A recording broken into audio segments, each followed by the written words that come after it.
Thanks very much for inviting me here today. It's a privilege to be able to talk to you this afternoon. Just to explain who I am, Richard Lancaster. I'm chairman of the local Greenpeace support group based in Bristol, which is in fact, we're fortunate, one of the largest Greenpeace groups in the country. And obviously that's a voluntary position. My job, my day job, if you like, is as a computer consultant. The Bristol group is there to support the activities of Greenpeace, and I'll explain a bit more about how the local group works later on. The title of the talk, which is Greenpeace Fights Back, is an interesting one. Yes, Greenpeace is fighting back against those who would destroy the planet, those who would pollute, those who would kill whales and so on.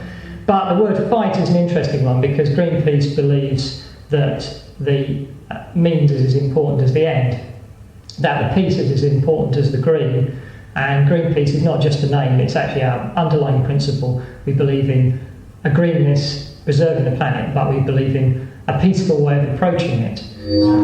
Now that isn't to say that we don't go out and do things, but one of our main campaigning weapons, if you like, is non-violent direct action. And Greenpeace is an international environmental pressure group, and it actively campaigns on a number of issues. We campaign for a nuclear-free future, to stop pollution of the natural world, and to protect wildlife. Greenpeace, that's what Greenpeace is. What Greenpeace isn't is a political party. We're not a political party. We're not a research organisation. We're not an educational organisation.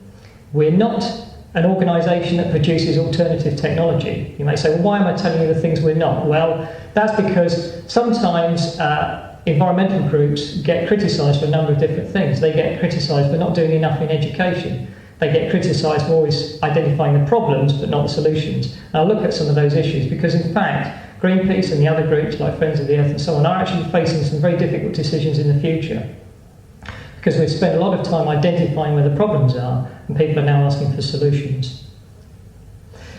I say that we're a campaigning group and an educational one, and certainly Greenpeace internally and as well as externally is looking at the issue about education and how we educate, well, general public, how we educate especially children so that they can understand better the way the world works, and hopefully the future is with the children and how that they will treat the planet and so on. But there is actually a fundamental difference between campaigning and education. Education, as I'm sure you know, starts off looking at something in a fairly simplistic way, and as you increase your knowledge, you strip off layers and you find that anything that you look at that appears to be simple on the surface actually is very, very complicated underneath. And therefore you reveal slowly, as each layer peels off, more and more complexity. That's what education is. Campaigning is to do the reverse. Campaigning, you take something that initially appears to be a very complex issue and you simplify it down until eventually it becomes a black or white issue that you must make a decision about. Okay, and you have to simplify it down until people are forced to act in one way or another. And we'll see again when we look at some of the campaigns how we've taken what is a fairly complex issue and tried to simplify it. Okay, you maybe take some liberties when you do that, but you have to simplify it in order to make people act. Because otherwise, you can always say, well, you know, that act is unthinking, and thinking about something too deeply can often be an excuse for inaction. Right, so where did Greenpeace start? Well, Greenpeace has been going 21 years. It started in 1971 when a group of Canadian and American environmentalists and pacifists decided that they would attempt to stop the Americans doing a nuclear test in the Aleutian Islands off Alaska. And they decided that the simplest way of doing this was to go and bear witness, to go there and by being where they would have done the test, to prevent the test taking place. Very simple gesture. They hired a fishing boat and off they went. They sailed into the test zone. And it was a very simple principle. If we're here, then they cannot explode the nuclear test. And in fact, that first principle of a non-violent direct action, going into the test zone and bearing witness, brought so much publicity in the United States and Canada that after just one explosion, the tests were stopped. So that was Greenpeace's first success. From that, they then turned their attention to the French tests at Morororo Atoll, and in 73 and 74, a small ketch, a 35-foot yacht that Greenpeace has called the Vega, which has always featured in Greenpeace campaigns since then, was sailed into the test zone in order to again bear witness, to be there and by their presence to stop the tests. Now, in fact, we did stop the French doing atmospheric tests, although in fact they then started doing underground tests. Subsequently, they've now said that they're going to stop underground tests. Now, the sailing of the yacht Vega was an interesting one because, although in fact the crew of the Vega were very badly beaten up by French commandos who were attempting to stop them, we learned a very interesting lesson, because one of the things that the French commandos did was they used very fast inflatable dinghies to in fact catch up and board our yacht, the Vega. And Greenpeace thought, oh, this is interesting. These dinghies are very manoeuvrable and they're very flexible. And that gave us the clue to what has been a feature of our campaign since, the use of very high, fast manoeuvrable dinghies. And of course, when we started our anti-whaling campaigns a couple of years later, the dinghies featured very strongly because, again, bearing witness, but if there's somebody with a whaler trying to harpoon a whale, the only way you can bear witness and be there is to actually be between the whale and the harpoonist. And so that's been one of the first principles of Greenpeace there, to try and put themselves, by their own bodies, put themselves there. Non-violence, we're not trying to board the whale, all we're trying to do is to be there to stop the killing. And again, the next campaign, we're talking now as we get towards the end of the 70s and the 80s, campaigns I'm sure you're aware of, the campaign to save the seals from the seal cull in Newfoundland. Again, the Greenpeace activists out there putting themselves in the way between the seal clubs and those who would kill the seals.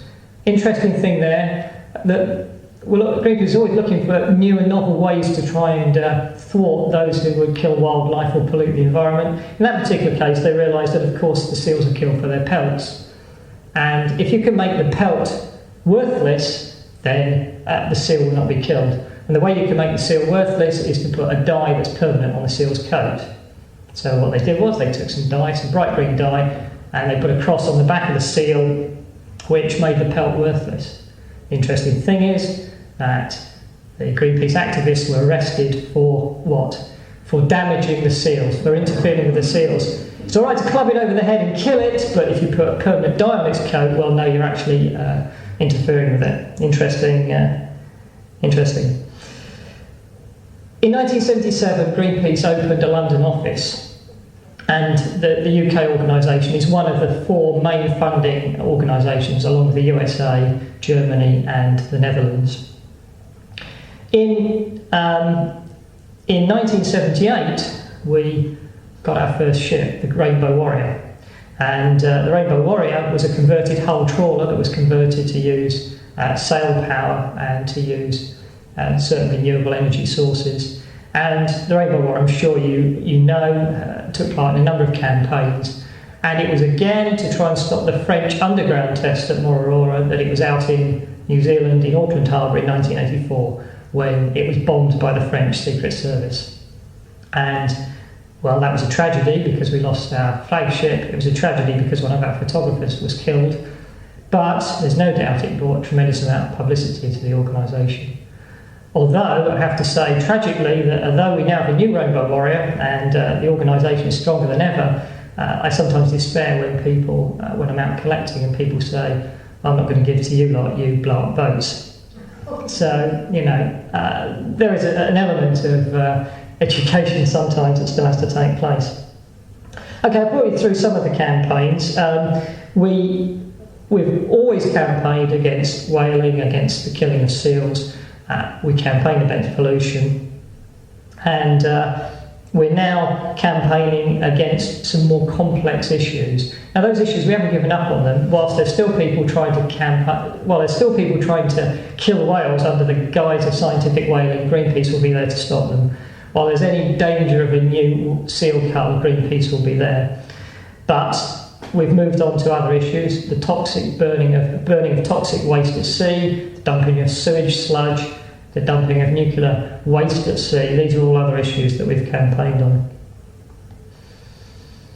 As I said, our campaign principles are That is the fact that individuals can alter the actions of large organisations who would appear at first to be overwhelmingly powerful by a presence. This idea of bearing witness, which came from one of our founder members who was a Quaker, and as I'm sure you're aware, that's a Quaker principle of bearing witness. But it's not only the non-violent direct actions we use.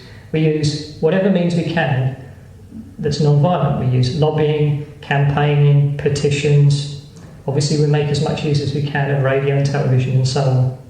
And we do research. And although I said we're not a research organisation, all of our campaigns are backed up by scientific research. And our main campaign principle is that we do what is best for the environment, no compromise. Greenpeace can say that because Greenpeace, unlike some of the other organisations, is totally independent. All of our finances come from membership and from sale of Greenpeace merchandise, things like this. We don't accept any money from any other organisations. We don't affiliate to any other organisations. The reason why we don't sell our logo to go on merchandise and so on is that you can never be sure that the organisation that you've made a commercial arrangement with this week isn't the one that you may be criticising next week. And if you start making an arrangement, some of you, I don't criticise other environmental organisations, but some will sell their logo in order to, you'll see it on packets of cornflakes or soap powder and so on. Greenpeace has never done that and won't do it because we feel that compromises or could compromise our position and also would diminish our ability to campaign in certain areas. Okay, I told you a little bit about the previous campaigns, just a couple of our other successes. We ran a campaign very strongly throughout 1991, a campaign we called World Park Antarctica. And Greenpeace was the only non-government organisation to have an Antarctic base camp, which we set up. People said it couldn't be done, that the only people who could finance it were governments. Greenpeace set up a camp.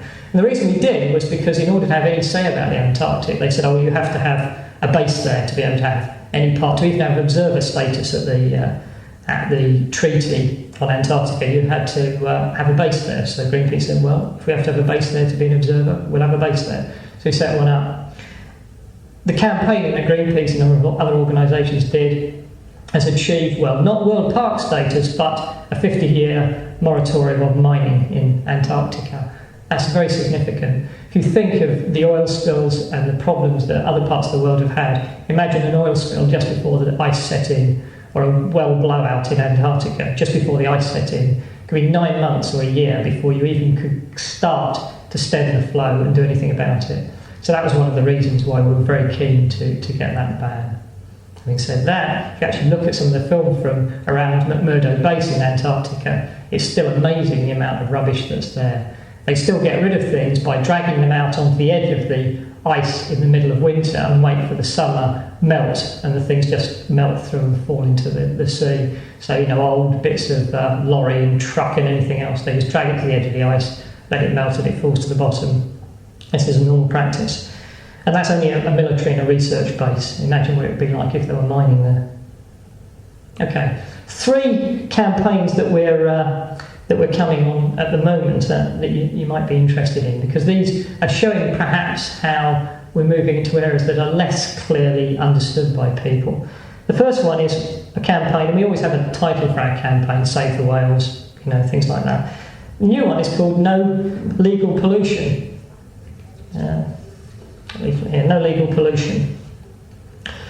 Why do we say no legal pollution? Well, because every year millions of gallons of toxics and heavy metals are discharged into our rivers and seas.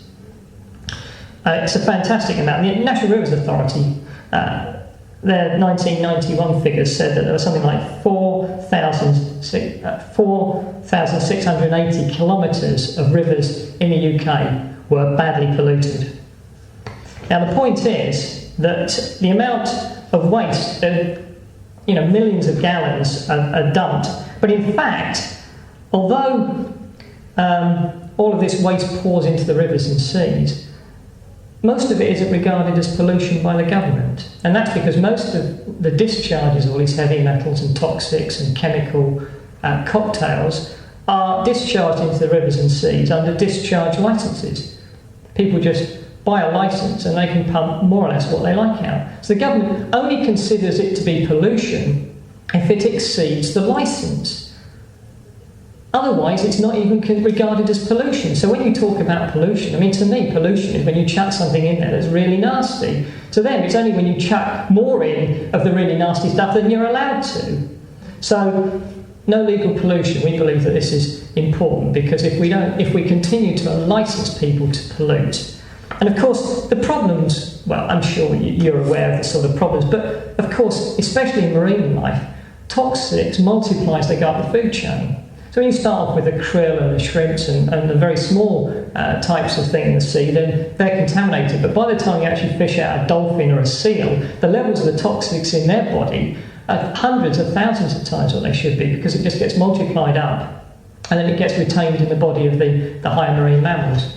So that's one of the campaigns. No legal pollution. The next one is one we call at the edge of the hole. At the edge of the hole, and I'm sure you can guess before I tell you that this is about the hole in the ozone layer. Not actually a hole, it's a thinning of the layer, the ozone layer. In the hole of the thinning in the ozone layer was first discovered by the British Antarctic Survey about 8 to 10 years ago. And they've been monitoring it ever since, and every year it gets worse and worse. And again, I'm sure that you will have read in the papers a scare by the various government bodies who, and it appeared in a lot of the papers, a scare about thinning of the ozone layer over Europe, and it was particularly reported around April and May of this year. The truth of the matter is we were actually quite lucky, because had we had a colder spring, then the effects would have been even worse. The ozone layer protects us from dangerous ultraviolet light, UVB specifically. Ultraviolet B comes through, if it gets through in high quantities, it causes a number of problems. It can cause increases in skin cancers. The one that it particularly causes an increase in directly is not the one that you think of as melanoma, but the one that's it's not as dangerous, but it causes it directly. However, there is evidence to suggest that, especially in children who've been sunburnt as children, are more prone to having other skin cancers, which are the more dangerous ones and the more life-threatening ones in later life. However, there are also dangers to the eyes, cataracts and so on. Of course, the eye has no pigment and therefore is more exposed to that. There's danger to crops. Crop yields go down with exposure to UV, and to marine life. Phytoplankton and so on are affected, and UVB can penetrate tremendous depths up to about 30 metres through the sea. So we're campaigning to try and stop the destruction of the ozone layer. What destroys the ozone layer? CFCs. Right, CFCs, you'll know about them, they appear in aerosols. And if you go around the supermarket today, you'll see plenty of ozone-friendly or CFC-free sprays. In fact, that campaign, led by Greenpeace and Friends of the Earth and others, has almost totally eradicated CFCs from domestic aerosols. You'd be hard-pressed to find a domestic aerosol with CFCs in. But that's only a tiny part of the problem. Each of you here, I'm sure, has a refrigerator at home. It's packed full of CFCs. It will have 3 or 4 kilograms of CFCs in it. The problem is that when that refrigerator is scrapped, the CFCs will escape into the atmosphere and eventually they'll go up and destroy the ozone layer. There is a pitiful amount of recycling, and if we'd had a chance this morning, I would have asked our friend from Bath about recycling of CFCs, because it's a major problem. Not only that, but most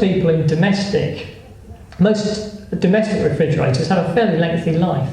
I won't poll you to see how long you've had your refrigerator and how often you replace it, but they have a fairly long life. The problem is that in other industries, especially the retailing industry, they replace their equipment in shops, refrigerators which have tremendous amounts of refrigeration equipment and therefore CFCs much more frequently, because it's part of their whole ethos to keep replacing and refurbishing shops. So though domestic refrigerators are a major concern, industrial refrigeration is an even bigger concern to us, and we're campaigning.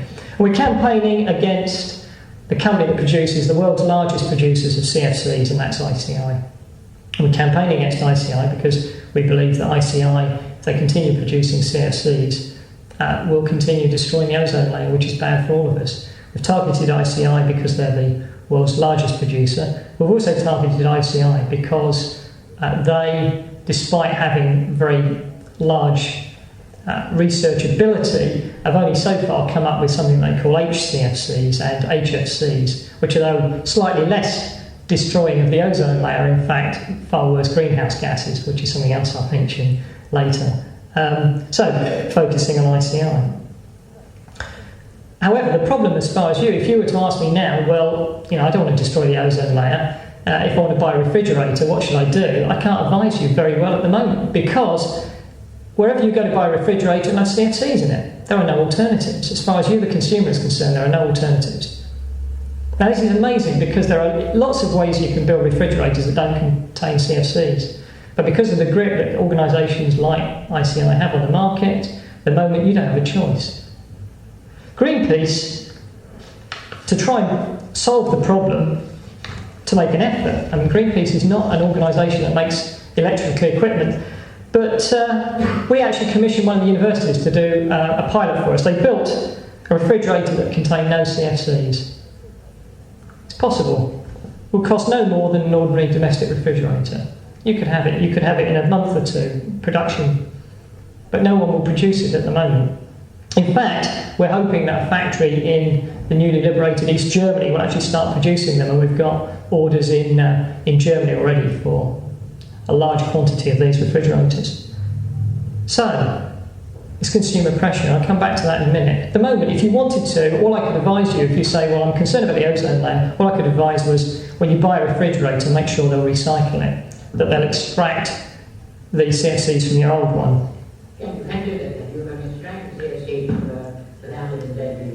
Oh yes, you can. And in fact, one of the other things that ICI argues is that there are many uses which no alternatives to CFCs exist. One of the ones they claim is, things like that. Asthma sprays, these usually have CFC propellant in, and the argument is that you can't avoid that. Now, in fact, an independent consultant has looked and said they don't believe that there's any applications that CFCs are currently used for, that there isn't a viable alternative. But if we recycle what was already being destroyed, what was going from refrigerators that are being destroyed, that's already escaping, if we recycle that, there would be ample for all of the medical uses without producing any more CFCs and without releasing any more into the atmosphere. So although there are one or two things where perhaps not a perfect alternative exists, there's so much that's currently wasted. If we recycled or reclaimed that, we could reuse it for the medical uses, and the others, which is the bulk of it, which is commercial and domestic refrigeration and certain industrial processes. They use it for cleaning. They use things like CFCs in cleansers and industrial processes and so on. And there's very low technology solutions, that would do just as well. And this applies to lots of things. I mean, one of the worst pollutants is this that I mentioned on this no legal pollution. It's things like solvents. People use solvents for cleaning things. You can use soap and water for cleaning things. There are many factories that do perfectly well with, soap and water. You don't need to use all these high-tech solvents. But they do. They've just got into the method of using it.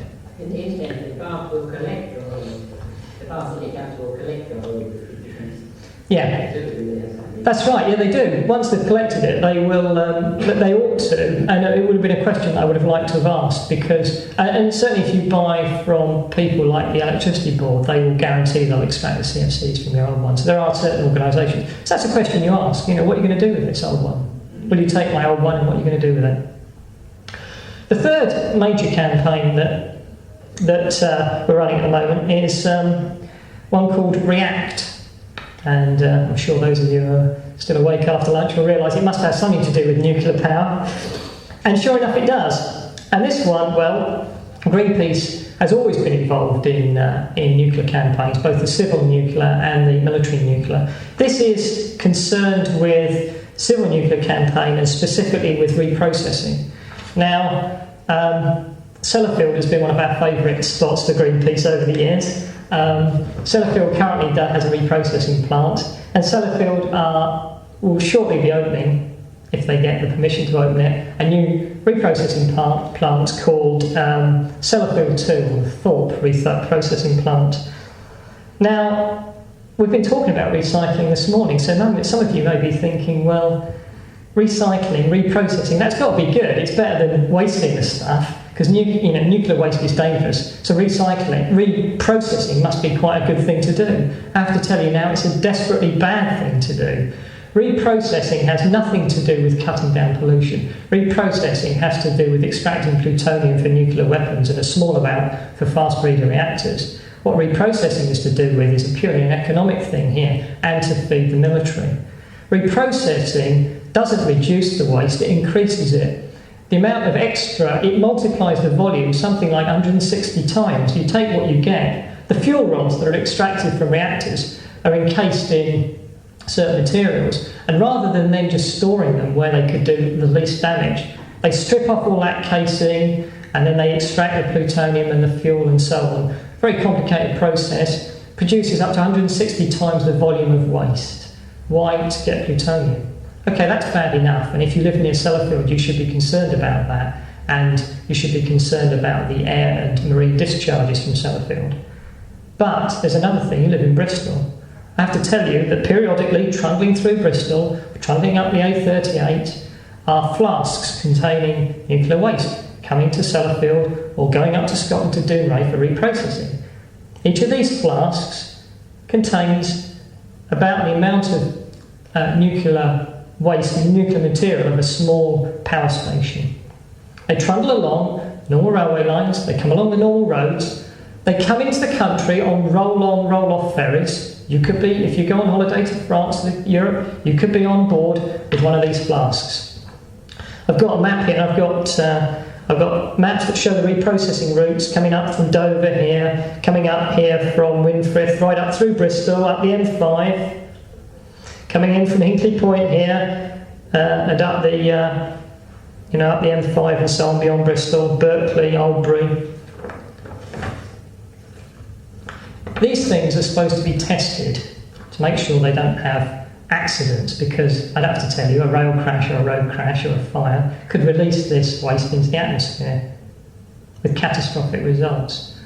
Now, I won't bore you with the details, but we don't believe that the figures that the government and BNFL are giving out concerning how well tested these flasks are believable. And I've got the supporting material here. Secret tests by the nuclear industry revealed a flask dropped from 12 metres was so badly damaged that it failed international safety standards. Waste flasks travel over bridges and viaducts which are often up to 50 metres in height. If it falls off the edge, it's going to drop more than 12 metres. And a fire test conducted on a flask showed it ruptured in under 2 hours. A petrol tanker fire in the Summit Tunnel near Manchester in 1984 burned for 4 days and reached temperatures of 8,000 degrees centigrade. In comparison, the nuclear industry's public tests are totally inadequate and unrealistic. Flasks are judged safe if they survive a drop of only 9 metres and a fire of 800 degrees centigrade for 30 minutes. So we have a concern about that, and I think perhaps you should be concerned too. Okay, those 3 are major ones, but we do have a problem there, because it's easy to identify with a campaign to save the whales. You can identify somebody in a dinghy and you can say fairly straightforward in your own mind, I either agree with them trying to stop the killing of the whale or I don't. It's not a grey issue really, it's fairly easy to understand. If I try and say we're trying to campaign to stop the production of CFCs, where do I start? How many of you actually buy things from ICI direct? You don't. You might actually buy Dulux paint. Well, we actually did run a campaign where we tried to target the Dulux dog as part of our campaign. But it's very difficult to try and make that link, because then you're into explaining, well, actually Dulux paint doesn't contain CFCs, but ICI are the largest producer of CFCs in the world. It's actually one level removed from the real problem. And again, with ozone, with say ozone depletion, with some of these nuclear issues, it's very difficult to to explain that and to get people's support. Okay, we're still campaigning on whaling and so on, and we will continue those. Another one that we're campaigning on, something we call mad cow disease. You've heard of mad cow disease? We have mad cow disease. Certainly something I was talking to some of you about at lunchtime. Greenpeace does have a transport campaign. It's probably one of the most difficult that we run. And that's because if I was to take a poll around here, well, none of you have actually been whalers, I don't suppose. None of you are wearing seal fur coats, I don't think. Some of you might have a refrigerator with CFCs. All of you at some time, I'm sure, use a private motor vehicle. That's, that sort of campaign is a very difficult one to run. We're actually asking to change people's hearts and minds. And of course, the types of campaigns we run are controversial in some countries and not in others. And again, I was talking to some of you before we started. There isn't much support for whaling in the UK, but if you go to Norway, then they feel that it's part of their right and their culture, as well as the fact they feel the whales, indirectly through the various levels of the food chain, are affecting their catches of fish. So the Norwegians are pro-whaling, the UK are anti. But look at the other way, who's been suffering from all the acid rain that's generated by a lot of our power stations? Well, it's the Norwegians. They're pretty anti-acid rain. In the UK, we're not so worried about it because it goes up and it lands over there. Okay, things like the Antarctic, well, it's the French who actually bombed the Rainbow Warrior, so, they weren't our friends then, but one of the first of the major nations to support a ban on mining in the Antarctic was, in fact, France, so top marks to them there.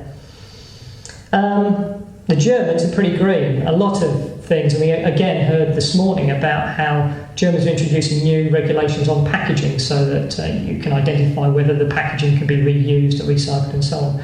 And in fact, on a lot of things, the Germans are quite well ahead on green issues.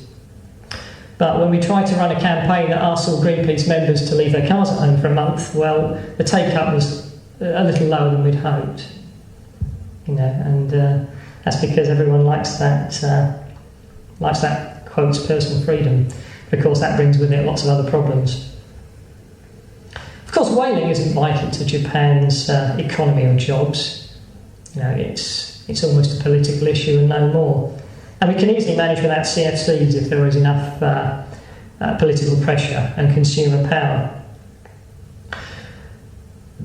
Perhaps one of the biggest dangers that we all face, and this comes on to links a number of these campaigns, is global warming. And again, we saw that was referred to this morning when he said about two of the gases produced by landfill, methane and carbon dioxide, both greenhouse gases. The destruction of the rainforests is removing an important natural way of absorbing carbon dioxide. And of course, the burning of the rainforest is also adding to adds to the carbon dioxide, increases the global warming. And I don't know how long I've been talking now. Let me see. About half an hour, 40 minutes. 40 minutes for 100 acres a minute of rainforest is still disappearing at the moment. So how many acres have disappeared since I started talking? And if I've been talking for 40 minutes. That's 40 times 100 acres disappeared. 40 minutes, how many seconds is that? 40 times 60, quite a big number. One of the campaigners at our recent seminar started off, he just put a metronome on the table in front of him. And it was ticking once a second. Tick, tick, tick. I thought, well, what point's he trying to make? The point he was trying to make was, for every tick, tick, tick, tick, a new car, somewhere in the world rolls off the production line. The population of cars in the world is increasing faster than the population of people. Tick, tick, tick, another car. It's amazing, isn't it? It's totally amazing. And that's what we're faced with. When we talk about, widening the M25 from 3 lanes to 7 in each direction, it's mind-blowing, isn't it? Burning of fossil fuels is raising the Earth's temperature, and it's raising sea level as well. Estimates vary, 2 millimetres a year. In the 1960s, something like 5.2 million people were affected by floods each year. By the 1970s, that had increased to 15.4 million. It's almost tripled the number of people affected by floods. In the 1960s, 8.5 million people were affected by drought every year. By the 70s, that had increased to 24 million. Both ends of the spectrum, floods, drought, it's climate change. As you know, whilst we maintain the ice caps at the North and South Pole, but we warm the bits in between, those differences in temperature will lead to, well, hurricanes, typhoons and so on, all sorts of problems. Global warming, major problem. Of course, we were told the storms in 1987 for a once in every 200 years occurrence, but we know that we had some more storms a bit more recently than that. And that's the sort of thing that we're facing. Global warming is perhaps one of the ones that's going to affect us most. Now, you know, the first thing we heard about, the first talk, it was, well, the Earth's going to survive. Well, yeah, it probably is. The Earth is going to survive. The Earth will be here. But whether we'll be here or not is another thing. The Earth may, large parts of it may be a nuclear wasteland, and we've already seen what happened at Chernobyl. And, you know, for instance, France, I can't remember how many power stations it's got, 60 or 70 nuclear power stations spread around the country. Each one of those could be a Chernobyl. In fact, more likely the danger is that there are a lot of other of the boiled water reactors in the old Eastern Bloc of exactly the same design as Chernobyl, and economically can't afford to turn them off. They have to keep running them. In fact, they're talking about bringing one of the reactors at Chernobyl back on stream because they're so short of electric. So in fact, one of the reactors, not the one obviously, but another one on the same site, they're talking about restarting. Okay. Greenpeace where's Greenpeace going? I said, as part of the thing, it said I'd talk about some of the difficult decisions we've got to make. Well, what's Greenpeace going to be doing in the next 21 years? Well, we still believe everyone has a right to clean air, pure water, and a safe future. But clearly, saving the planet, if that's what we're trying to do, means more than just hanging banners on Nelson's column or saving a few whales from the harpoonist's harpoon. It does require a fundamental change in the way that we consume the resources, the planet's resources, and how we dispose of the things that we no longer need. Now, somebody said, am I going to talk about Rio? Rio failed us, really. The words at Rio failed us. Politicians had a chance to do something. They had a unique opportunity. And, well, I think they blew it. You may have a different opinion, but I think they blew it. So what are we going to do? Well, what we're going to be doing is we're going to be trying to refocus our campaigns so that people can understand and act on the issues. I said about campaigning being a simplifying, and we have to somehow simplify the messages of global warming, of ozone depletion, of the dangers of nuclear reprocessing, down to something that people can act on. Now, that isn't to say that I'm in any way suggesting that the general public are stupid or can't understand, but these are complex issues. Today, Sunday the 20th, the French are voting yes or we or not to the Maastricht Treaty. How many of you would feel qualified to vote on the Maastricht Treaty even if we had the chance? Very complex issues, isn't it? So if I say to you, you know, you are in favour of some of these things, we've got to present the key issues in simple terms. Greenpeace has one of the campaigns, the major areas, is toxics. But really, toxics doesn't mean anything to you. However, if I say that Albright and Wilson's pipe is pumping out so many million tonnes of pollution into the Irish Sea each year, you might then feel, if we block it, you might feel supportive of that. We've got to simplify these issues down. So we'll continue to change people's attitudes to promote green consumerism, if you like, and to encourage things like public transport and so on. But these changes will take time, and that's something we have precious little of. One of our recent campaigns, well, I think it's in here, no time to waste.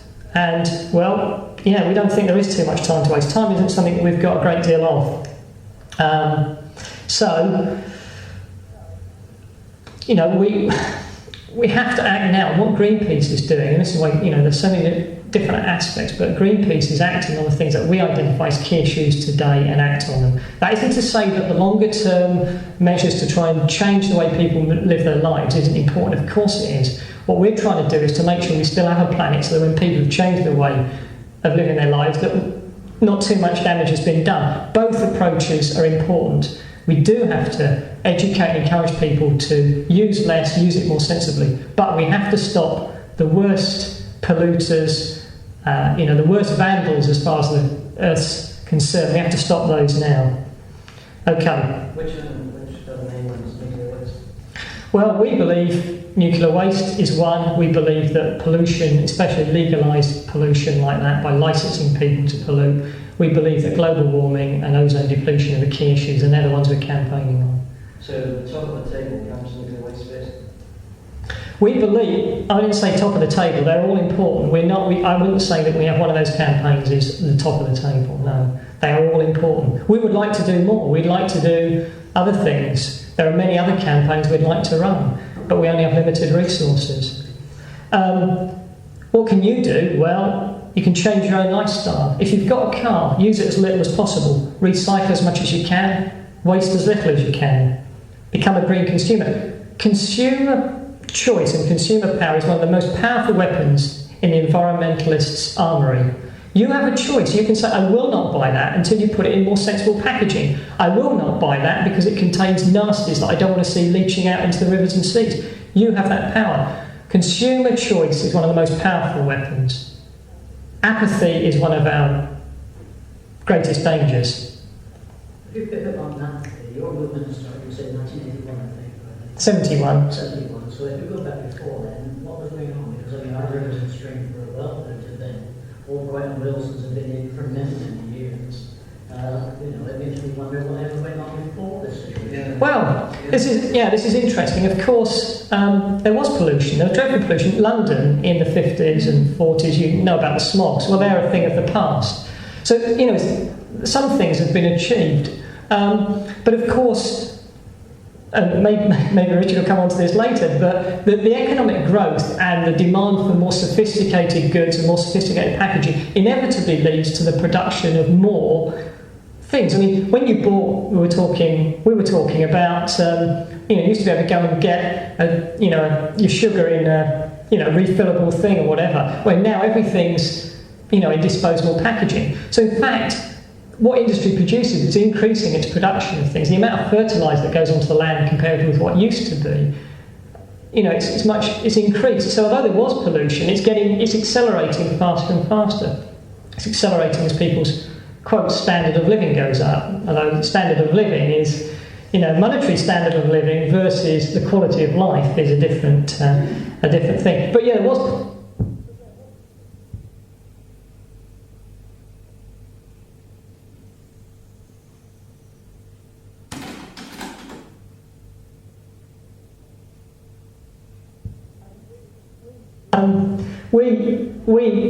We are often criticised. Recently, our recent tour, where we sent one of our ships, has gone round. The Solar has actually gone round the UK campaigning against, as part of the No Legal Pollution campaign. And when it got to Glasgow, we had a press conference and we produced figures to show the amount of pollution. And they said these figures are all wrong. Where'd you get your figures? Well, actually, we got them from the National Rivers Authority. And when we did it in London, where'd you get these figures? The figures are all wrong, the government say. And we said, well, hang on a minute, they're your figures. And all that we'd done is the government had aggregated them together. We'd gone back to the original source and broken them down. They were the government's figures. First reaction is, you're wrong. You must be wrong because you're Greenpeace or Friends of the Earth or whatever. First, gut, knee-jerk reaction, you're wrong. So, but actually, they're your figures, So. Is Chernobyl completely uninhabitable now? Chernobyl. Oh, well, yeah.